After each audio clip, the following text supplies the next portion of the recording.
Hello and welcome to this particular Stronghold Digital Mining update. Again, we're not quite doing this as daily as we have been, simply pending some of these strategic alternatives that are being explored by the company.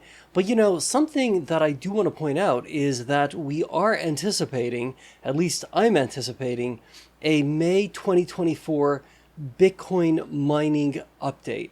So we, meaning Stronghold Digital Mining, typically come out with this. My experience has been it's about 7 to maybe 10 days or so after the previous month has ended, maybe a little bit later sometimes even. But I think what's going to be most interesting is not just how much Bitcoin has been mined, but whether or not there's a business update included in that particular news release, which may potentially give us some clues as to what could potentially be going on the carbon capture, carbon credit front, if you want to call it that. I am incredibly encouraged as well by some of the developments we're starting to see with regard to data centers, much like the data centers owned by Stronghold Digital Mining, being somewhat repurposed for machine learning and artificial intelligence purposes, right? There's that old adage that some of the people who got fabulously wealthy during the gold rush were not necessarily those who went hunting for gold, but those who perhaps instead sold a lot of, shovels and picks and pans and other tools that can be, that could be utilized by gold miners in their effort to find gold. So as it relates to our data centers, I have now, I think, expressed on more than one occasion my personal preference that while maybe there's, some modicum of vertically integrated self-owned Bitcoin mining machines that are housed in those data centers that the company owns and operates itself, that I think from overall sort of like capital allocation perspective, it might make more sense to say, hey, can we create data centers? Well, not really create them, we've already got them, but can we sort of tweak them, right? Make adjustments to them to make them as robust and reliable as they can be, so that others who have a real appetite for Bitcoin mining can house their Bitcoin mining machines there, or companies that have a real appetite, to deploy numerous machines to do machine learning can do so in these data centers. These data centers have tremendous value beyond just Bitcoin mining. Now, needless to say, one of the most arguably economic uses of these data centers up until this point in time has been for Bitcoin mining. Remember, Stronghold Digital Mining did a fairly thorough and comprehensive analysis as to, hey, what would be the highest and best use of the electricity that we are generating ourselves, right? Both at Scrubgrass, when Scrubgrass is on, and at Panther Creek, right? And at that time, the decision was made, in addition to potentially selling electricity to the grid, which the company has done and continues to do when it is economically viable to do so, hey, the next best thing would be Bitcoin mining.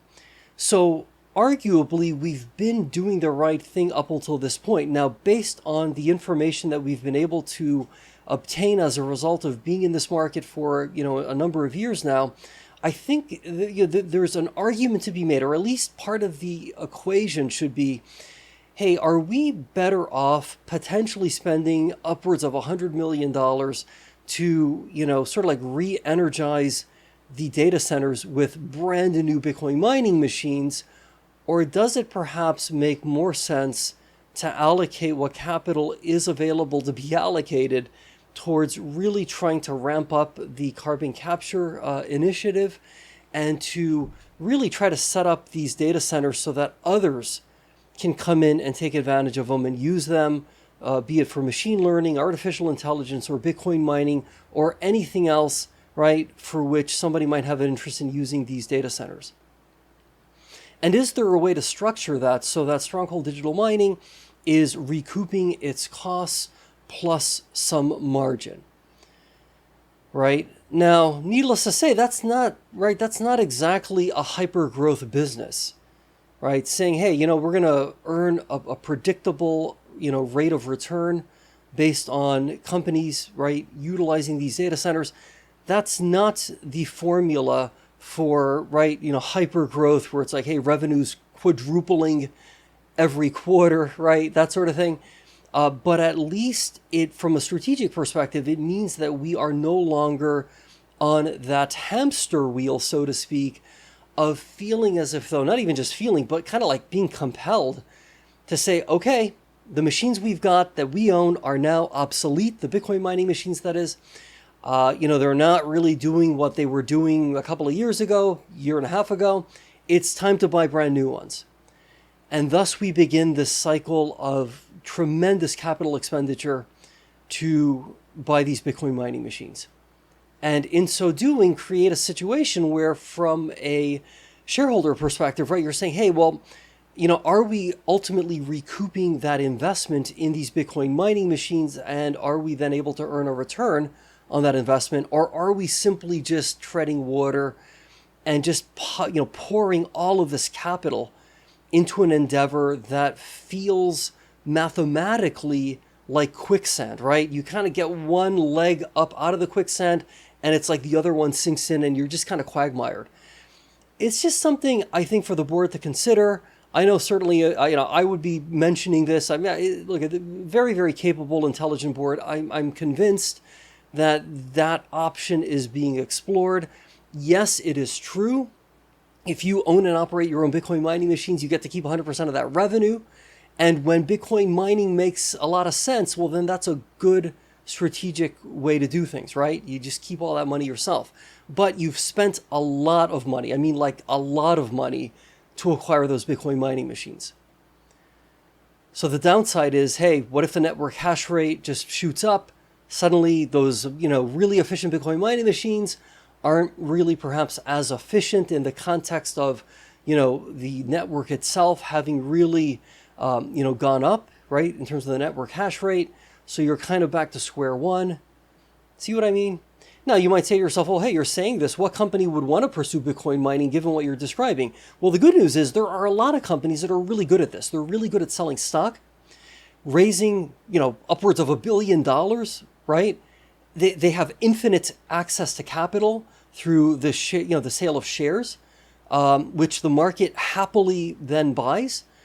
And so, yeah, I mean, there's quite a number of companies out there that have what seems to be, right, based on market observations, infinite access to capital, shareholders who love being diluted because they understand at some level, hey, there's some accretiveness to this in the sense that, hey, we're getting brand new machines, the stock's going up, everybody's happy, right? Everything seems to work out. So what I'm describing is in no way a suggestion that there's nobody out there who'd want to actually buy all these Bitcoin mining machines and have them placed in data centers such as those of Stronghold Digital Mining. There's a lot of companies out there doing that. I'm just pausing to question whether or not it makes sense for Stronghold Digital Mining to really pursue that path, because I don't know that for us it necessarily works. So anyway, I definitely am looking forward to the Bitcoin mining production update. I think that will probably come out, if not this week, then certainly next week, or if not, very early the following week. Okay, my friend, I hope you're doing well. Until then, and by then I mean until we come out, right, the company comes out with this Bitcoin mining update, and of course we'll talk about what's in that update. Until then, let's stay positive, let's be great, and we'll see each other soon.